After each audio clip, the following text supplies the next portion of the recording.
Hola, soy Daniel Mansuí, esto es Réplica de Tele 13 Radio.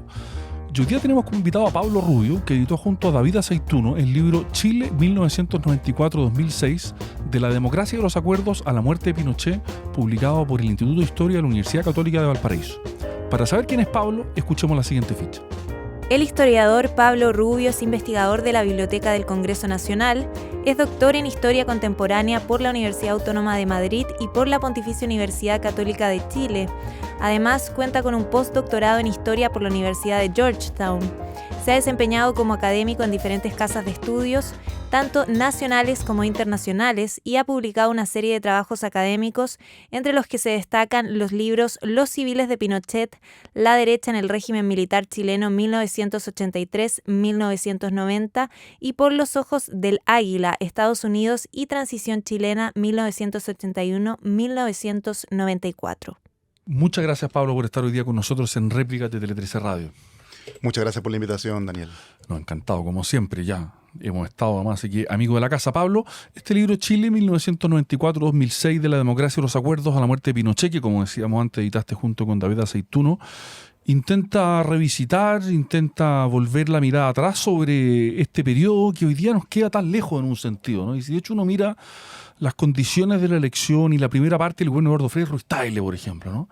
No ha pasado tanto tiempo, quizás, digamos, la distorsión que genera mi propiedad, porque yo era joven, estaba en la universidad en aquellos años, pero era un Chile completamente distinto que cuesta explicar, ¿no? Efectivamente, bueno, dada mi también de formación como historiador, junto a David Aceituno, profesor de la Católica del Paraíso, hemos optado por hacer estas miradas no tan largas, porque para nosotros largo sería, no sé, la independencia, pero sí de estos medianos tiempos que nos permiten entender gran parte de los problemas de nuestra democracia. Y en efecto, o sea, estamos hablando de los años 90, una sociedad que venía saliendo del régimen militar, etcétera, pero si uno se pone a pensar, por ejemplo, los motivos del estallido social, los reclamos por mejores pensiones, por mejores sueldos, etcétera, son reclamos históricos que, a nuestro juicio, uno podría encontrar ciertos elementos para comprender estas coyunturas presentes en estos años 90, que manifiestan, por un lado, que es la tesis central del libro que sostenemos con David, y todos los restantes artículos se insertan en ese planteamiento. En primer lugar, una economía de mercado, ¿no? Una economía de mercado con altos niveles de crecimiento, cosa también lejana en los números impensados hoy día. Números impensados, 6-7% entre el año 86 y 97. Estamos hablando de cifras que nunca más se recuperaron en el caso de nuestro país. Con un crecimiento material, superación de la pobreza, etcétera, el país se pegó un salto adelante impresionante en términos de infraestructura material, crecimiento, consumo, etcétera. Y también en los niveles de aceptación de un modelo que claro, que había sido impuesto en el régimen autoritario. En consecuencia, esa década del 90 está esta primera dimensión. Y otra dimensión que tiene que ver con la democracia, o con la transición, o con los factores institucionales que van dando forma a estos años 90. Hemos venido reflexionando junto a David ya desde el libro anterior que aborda, que tú lo presentaste, Daniel, sobre el año 84-94, que es ahí donde se tejen las bases del proceso de transición, incorporando la primera presidencia de Patricio Aylwin. Y efectivamente, en esta segunda parte de esta saga, que va a tener 3 volúmenes. Estamos anunciando una primicia aquí. Estamos anunciando. Viene la tercera. Encontrar los desajustes, las críticas y los vaivenes que tiene el mismo proceso democrático, porque lo que siempre se dice a nivel de politólogo, analista, es que Chile, claro, volvió a la democracia y no hay más que hablar. O sea, esto es como el fin de la historia y como que todo volvió a la normalidad, y no. Que era la tesis dominante en esa época también. Era la tesis dominante y era la tesis realista de los actores políticos, principalmente de centroizquierda, que dominaron en este periodo políticamente, decir ya, construimos la democracia y no hay más. Pero efectivamente, si uno se pone a analizar desde los aspectos intelectuales hasta sociales también, incluso institucionales, uno se va dando cuenta que los déficits de la democracia, esta cosa de la crisis de la democracia que se habla tanto hoy en día, bueno, también el tema del malestar, por ejemplo, que ahora tiene una salida, uno puede decir, en las derechas, ¿no? Hay un malestar de derecha. Bueno, aquí también hay un malestar muy noventero, es cierto, con esta economía de mercado, y que, en nuestra opinión, son elementos importantes para entender el contexto actual y entender esas propias dificultades que esa democracia que no fue tan simple. Evidentemente hay casos en América Latina, Daniel, que prueban lo contrario. Uno ve la democracia en el Perú, por ejemplo, con el autogolpe de Fujimori en la misma época, ¿no? El año 92, las reelecciones de Carlos Menem, etcétera. Uno ve que en la región latinoamericana y Chile siempre está un poco diferente. Pero tampoco es tan diferente en el sentido de que hay muchos desajustes de este modelo institucional, hay una sensación de malestar que es más o menos reconocida por todos, aunque, claro, hay una lucha discursiva ahí en torno a estos discursos de éxito del modelo. En fin, Daniel, pero en síntesis, para esta primera parte, estos años 90 permiten conocer en gran parte todas esas vicisitudes y esa transformación y continuidades que nos permiten entender el país post-autoritario, porque en el fondo hay un conocimiento historiográfico, politológico bastante acumulado de lo que el régimen militar, sus consecuencias, su obra, el propio proceso de transición. Pero en realidad con Daniel y los restantes autores, con David, perdón, nos dimos cuenta de que también hace falta anunciar la mirada. Y como tú bien dices, un tiempo lejano, ya han pasado, no sé, 30 años de todos estos acontecimientos, en consecuencia, para un historiador, para un cientista social, yo creo que es una etapa muy ideal para revisitar. No, que uno ya puede ir a mirar. Oye, una pregunta central que a mí me ha interesado mucho hace tiempo y que está de algún modo presente aquí, ¿no? Que, a ver cómo la formulo. Parte de la izquierda, o la izquierda autoflagelante, vamos a hablar después de eso seguramente, siempre ha tenido o ha sostenido con matices más, matices menos esta tesis, ¿no? La Concertación derrotó a la dictadura y desmovilizó, decidió desmovilizar a los movimientos sociales que se habían opuesto a la dictadura y les cerró la puerta, ¿no? Hay, qué sé yo, su crónica de la transición, Rafael Otano lo dice más o menos con esas palabras, ¿no? Pero lo dice mucha gente, ¿no? Y por tanto ahí se habría clausurado la democracia, que le habría cerrado la puerta al pueblo. Y cuando uno ve la votación de Eduardo Frei Ruiz-Tagle en el año 93, que gana en primera vuelta, lo que hoy día es impensable, Hoy día los candidatos sueñan con llegar a 30 puntos en primera vuelta. Esa es como en la última elección presidencial. No tuvimos 30 puntos en primera vuelta. Eduardo Frei ganó con 56, no sé, pero un número así. Sí. En primera vuelta, uno dice, bueno, la gente no estaba tan descontenta con eso, ¿no? Lo que no significa que ese orden no haya tenido problemas. Es evidente que los tuvo y que salieron a la luz, digamos, sin ninguna duda, pero ¿qué te parece a ti esa lectura de que la Concertación decidió desmovilizar? Porque yo cuando miro para atrás digo, quizás también lo decidió, pero sobre todo el pueblo quiso desmovilizarse. Esto es una intuición que tengo, por favor, no. Hay distintas entradas al fenómeno. Yo diría que hay un primer punto más institucional o más teórico que dice relación con el rol de los partidos. Con el rol de los partidos en los años 80 y 90 en Chile, que se extiende obviamente para atrás. Si uno entiende, no sé, los trabajos de Arturo Valenzuela, de que hay una estructuración muy temprana del régimen de partido en Chile, con conservadores liberales en el siglo XX, ¿cierto? Mirando la historia, los radicales, el Partido Demócrata Cristiano y las izquierdas, ¿no?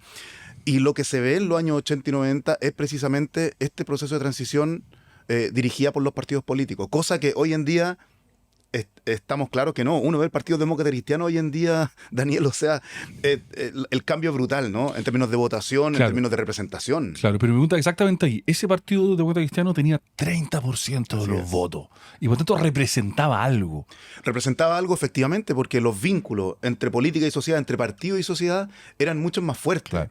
Porque yo diría por factores de cultura política del país que venían desde la misma dictadura, incluso del siglo anterior, ¿no? Y que remitían hacia atrás. Y que remitían hacia atrás.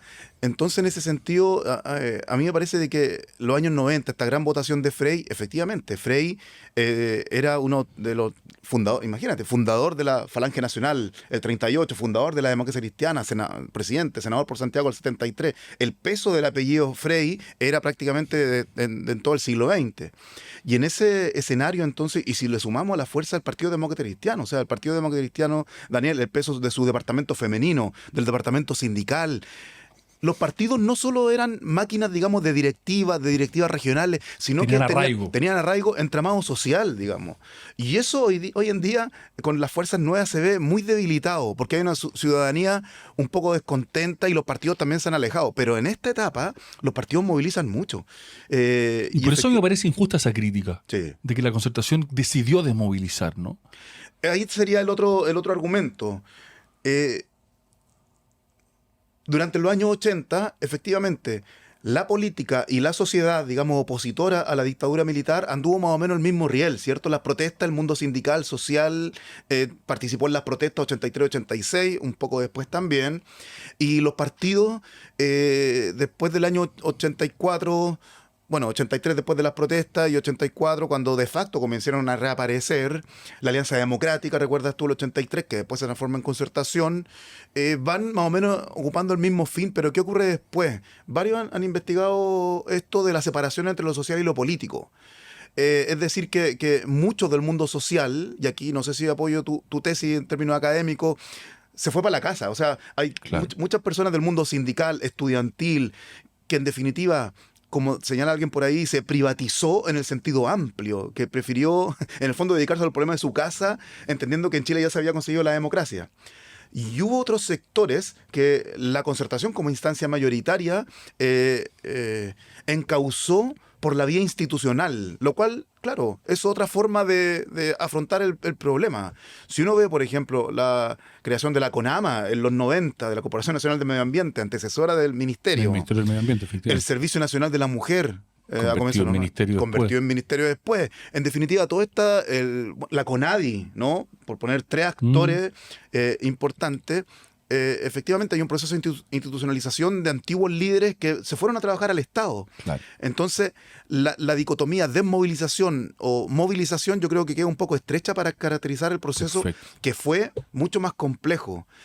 Sabiendo que además los periodos de efervescencia social, como fueron fines de los 80, el fin de la dictadura, esos periodos en general en la historia se les sigue un periodo de calma o de reflujo, ¿no? Porque ninguna sociedad puede estar constantemente con el nivel de tensión que había el año 88 en Chile, de eso sí me acuerdo. Hay algunos, bueno, el mismo Tironi habla de este proceso de la reconciliación subterránea, ¿no? Claro. De este agotamiento de la sociedad que en los 80 estaba muy movilizada. Y por muy buenos motivos, por favor. Por muy buenos motivos. Y en los 90, claro, este proceso de retraimiento o privatización, que es un concepto que me gusta mucho, porque no en torno a lo económico, sino en torno a los problemas en su conjunto. A la vida privada. A la vida privada. A la vida privada. Y en ese sentido, claro, o sea, los problemas.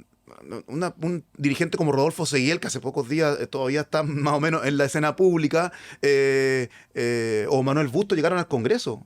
Los dos grandes dirigentes sindicales que movilizaron a la sociedad. Seguiel dirigiendo la Confederación de Trabajadores del Cobre en el año 83, en mayo del 83, la primera protesta contra el régimen. Un momento duro. Después se transforma en diputado.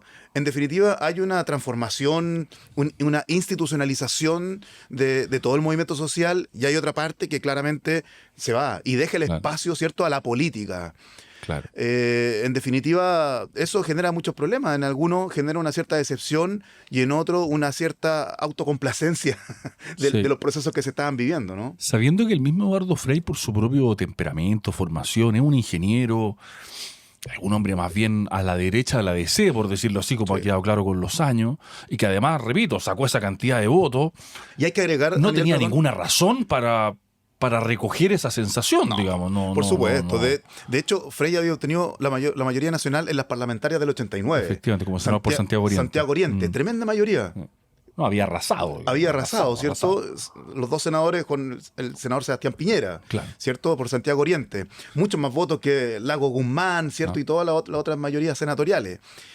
Efectivamente, y hay una capitalización, yo diría, te insisto, del peso orgánico y social del Partido Demócrata Cristiano, que es algo que no se ha estudiado en su profundidad, me parece, a nivel de bibliografía.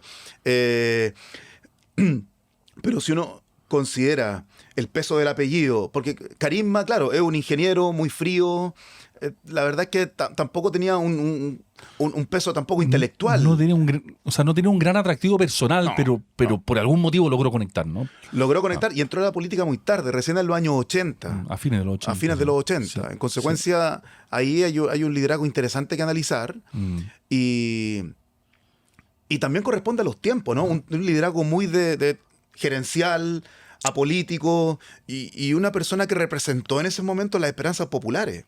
Pero claro, votaciones como esas, como las de la propia DC en el primer congreso del 89. Impensable hoy día. Impensable hoy en día. Oye, y durante el gobierno de Frei, otro tema que está bien tratado en algunos artículos del libro, se produce esta discusión, ¿no? Esta discusión tan tan fundacional y que explica tantas cosas que han ocurrido después, ¿no? A mi juicio, yo la considero muy importante, ¿no? Entre autoflagelante y autocomplaciente, ¿no? La discusión a fines de los 90, que tiene una característica singular porque es muy transversal en el sentido de que no es que sean socialistas versus DC, sino que hay gente de la tradición de izquierda y gente de la tradición democrática cristiana que están en ambos bandos, ¿no? Sí. Se cruzan completamente.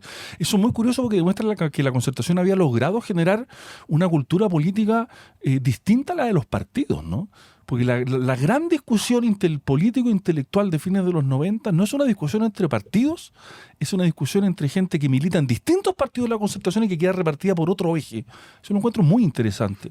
Interesante porque es un eje que se mezcla a lo generacional. Recuerdo, por ejemplo, en la democracia cristiana, el peso de los chascones, ¿no? Claro. Que incluso fueron los que promovieron la acusación constitucional contra Pinochet en el año 98. O sea, estamos hablando de gente como Tomás Jocelyn Holt, Andrés Claro. Palma, ¿cierto? Claro. Que ahora ya no participan del Congreso. Claro, gente que ha sido muy importante en su juventud en los años 80. Muy importante en su juventud. Y también en el mundo socialdemócrata, del socialismo democrático, como se dice hoy en ¿Cómo día. se llama ahora? Efectivamente, hay sectores, un documento muy importante que es uno de los últimos de esta tensión, de Sergio Aguiló, por ejemplo, Chile entre dos derechas. Es El interesante. grito de Aguiló se llamó eso en su Exacto. época.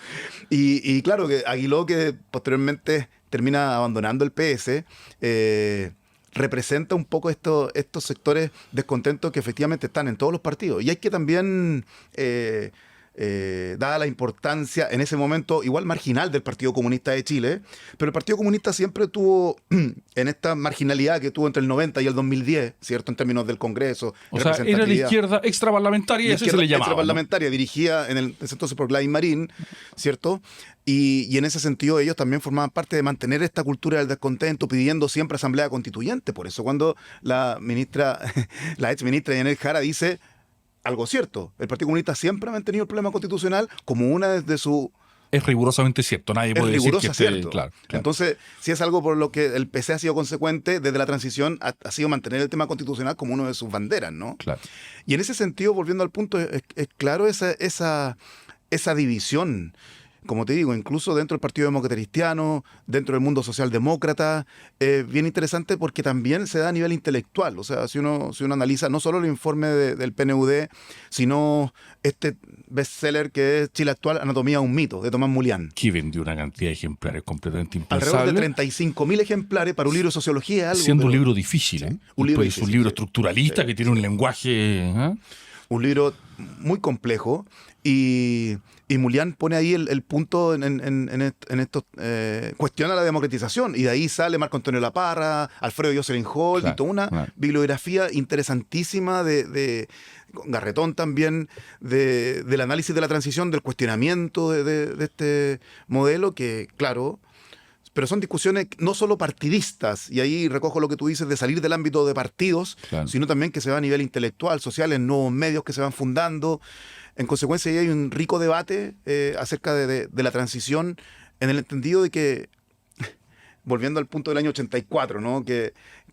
Y tu pregunta inicial, efectivamente, en términos realistas, en términos, no hay verdades históricas, es cierto, pero en términos fácticos, es cierto que el modelo de transición se hizo con las reglas del régimen militar, ¿no? Con el calendario institucional. Sin duda. Porque claro, a veces hay un relato épico, un relato un poco falaz sobre recuperamos la democracia, ¿no? Y es cierto, pudo haber existido la presión de la sociedad con las protestas, la izquierda más ultra del frente, por supuesto que facilitó ese marco de ingobernabilidad del país, ¿no? Que facilitó efectivamente a actores internacionales, como lo he visto en mi libro de los Ojos del Águila de Estados Unidos, de promover el cambio, efectivamente, pero a nivel más de hechos, digamos, de la política nacional, es cierto que los marcos los estableció la dictadura militar. Y O sea, yo lo diría así, se recuperó la democracia con las reglas que fue posible negociar con la dictadura. Exacto. Y las dos cosas son ciertas. Y las dos cosas Y las dos se cosas son recuperó, ciertas. pero con esas reglas. Efectivamente. Y efectivamente, Daniel, en Chile se da un proceso que también ha sido muy poco estudiado, que son las reformas constitucionales de 1989. Aquí estudiamos... El plebiscito olvidado. El plebiscito olvidado. Aquí estudiamos más o menos en profundidad lo que ocurre en el 2005. Este gran acuerdo de terminar con los senadores designados y vitalicio, la inamovilidad de los comandantes en jefe, las funciones del COSENA, entre otras, el rol de los militares en política. Pero el 89 Chile Lo que se encontraba- llamaba los enclaves autoritarios. los en aquella enclaves época. autoritarios, exacto.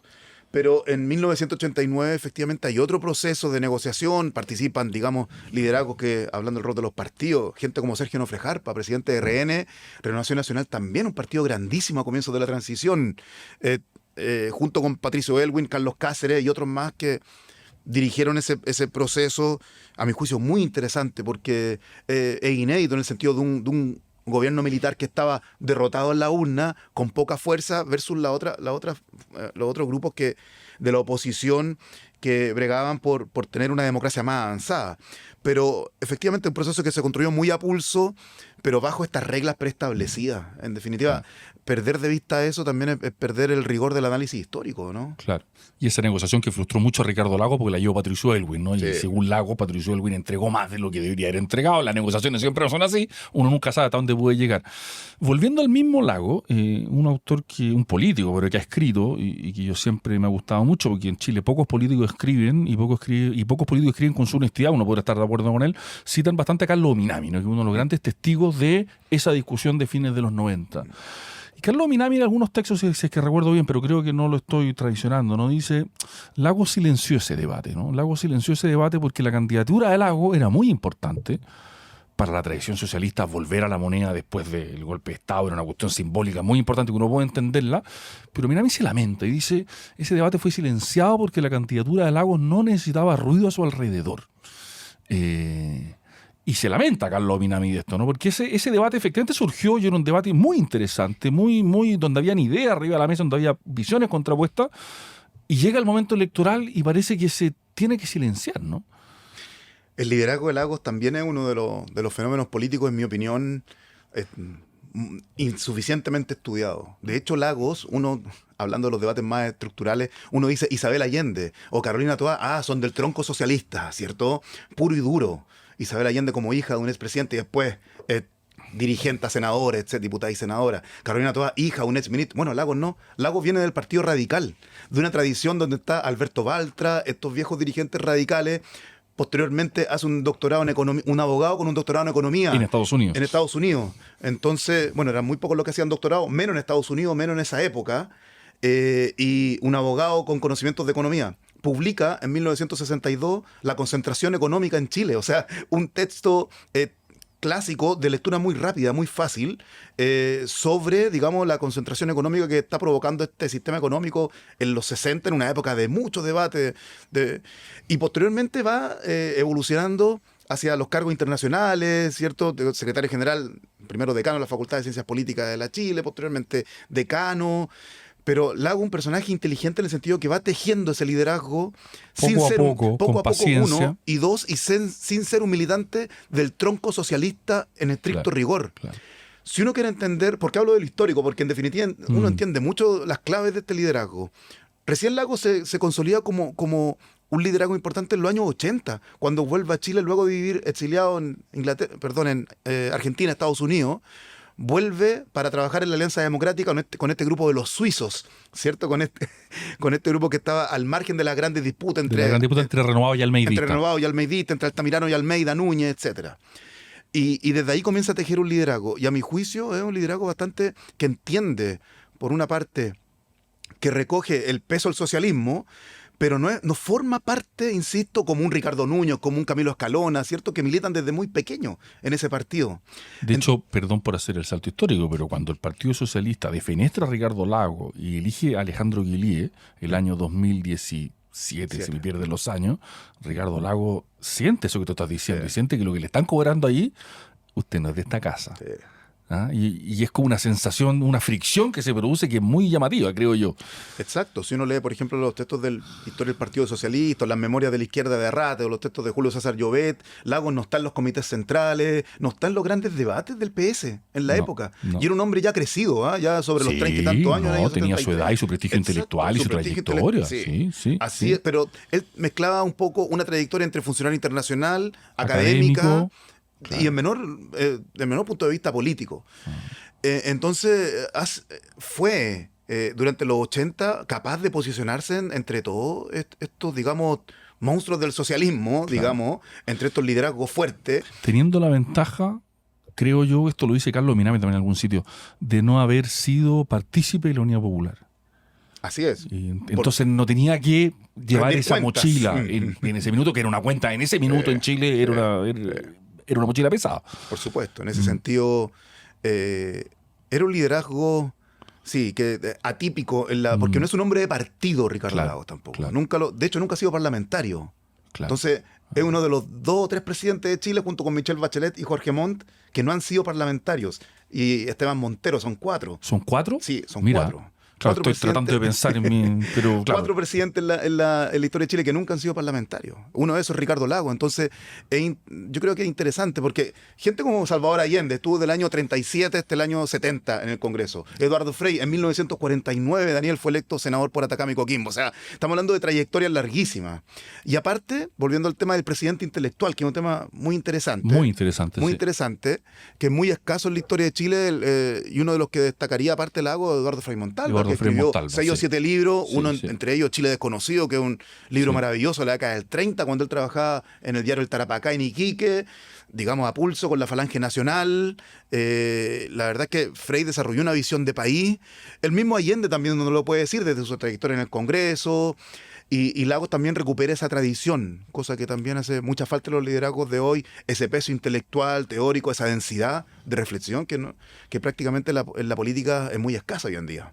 O sea, de hecho, a mí me tocó conversar, no voy a decir conversar, me tocó estar con Ricardo Lagos algunas veces, digamos, y su cultura, o sea, primero histórica, pero no solo histórica, sino que filosófica en ciencias sociales amplia, es bien impresionante. Y uno queda un poco anonadado por la cultura que tiene, siendo que tuvo una parte en su vida académica, pero fundamentalmente la segunda parte de su vida fue un político. Digamos. Pero tiene una preparación que es realmente impresionante cuando uno lo escucha. Y decir que uno conversa con él, pero en verdad con Ricardo Lagos no es que se converse tanto, sino que hay más bien que escucharlo, ¿no? Sí, pero representa, Daniel, estos viejos liderazgos republicanos muy del siglo XX, de esta política que se asumía como una tarea de la República, tareas de Estado, y que requerían de una preparación. Uno entiende a otros presidentes menos desconocidos porque duraron poco tiempo. Pedro Aguirre Cerda había escrito 2 libros fundamentales antes de ser presidente. Perdón por irnos del tema, pero... Sí, pero fue una parte de esa tradición, sin duda. Pero una parte de esa tradición. Si tú lees a Aguirre Cerda, tiene 2 libros impresionantes. El problema agrario y el problema industrial. Sí. O sea, y él pone en marcha la Corfo el año 39.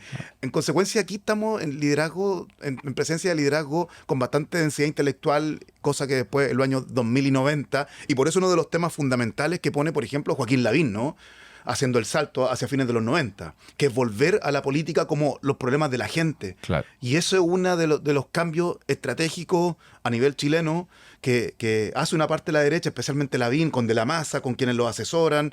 Con los samuráis. Con los samuráis, Ernesto Silva Fayú y otros más, ¿cierto? Que hacen este diseño y que casi le cuestan la presidencia a Lagos. Entonces es interesante ver de cómo la política como management, como gestionar problemas concretos, eso son temas que puso Lavín fundamentalmente, y a Lavín también se le da poco crédito en términos de esa transformación. O sea, cambió la política en Cambió Chile. la política. A uno le podrá gustar o no, pero cambió completamente el Pero discurso. cambió la política. De hecho, hay otra discusión en la izquierda respecto a esa elección del año 99. Yo me acuerdo que fui apoderado de mesa en esa elección, en fin, la vi muy intensamente. De que Lagos en la segunda vuelta hace un giro al centro. Sí. Hace un giro al centro y llama a Eugenio Tironi, sus viejos equipos se van, pero resulta que la única candidatura donde Ricardo Lagos podía ir a buscar votos efectivamente era la candidatura de Gladys Marín, que sacó pocos votos, pero fue tan estrecha la elección que esos votos bastaban. Y por tanto era la izquierda la concertación. Siempre se ha pensado que eso fue un error profundo, que se apanicó Lagos, por decirlo así, porque vio que Lavín le estaba respirando la oreja, pero en verdad él necesitaba los votos comunistas. Sí. Y por tanto no había por qué girar al centro. Y que eso habría determinado, dice, está a la izquierda la concertación, por favor, no es mi argumento, estoy simplemente reformulándolo, y eso determinó que el gobierno de Lagos partiera más centrado en lo que debería haber partido, porque ganó con los votos de Gladys Marín. Sí.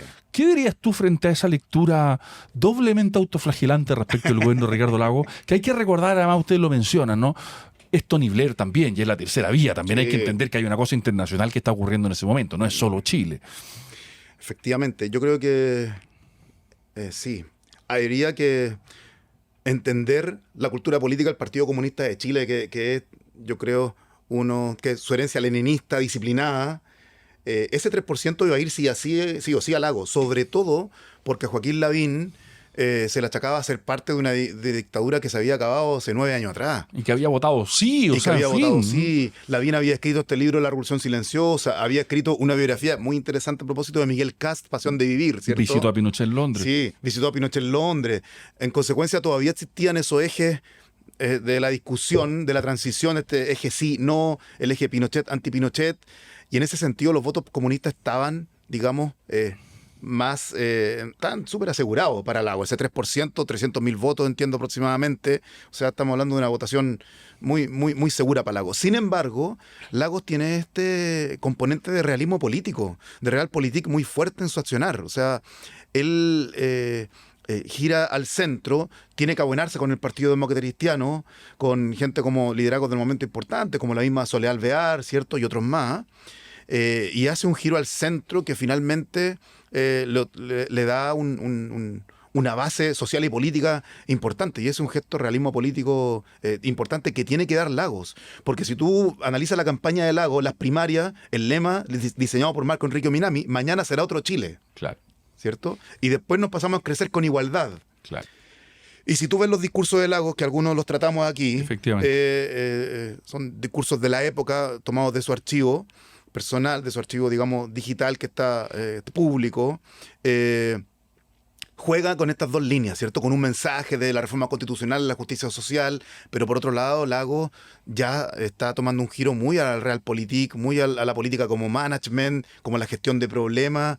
Había sido ministro de Obras Públicas, entonces eso también marca. Eso también marca, porque al ser también abogado, pero también economista, entiende, por ejemplo, de que la macroeconomía tiene que estar bien, de que la inflación tiene que estar controlada. Todos los males que la izquierda le habían achacado, Sí, de no organizar la economía bien. Que haya inversión, que haya empleo, que haya crecimiento. Ahorro, inversión y empleo. Y en ese sentido, entre comillas, como dice Garatón, el aprendizaje de Lagos fue muy correcto para la época, porque eso demostró que las fuerzas de izquierda podían no solamente alcanzar el poder, sino que administrarlo. Administrar bien.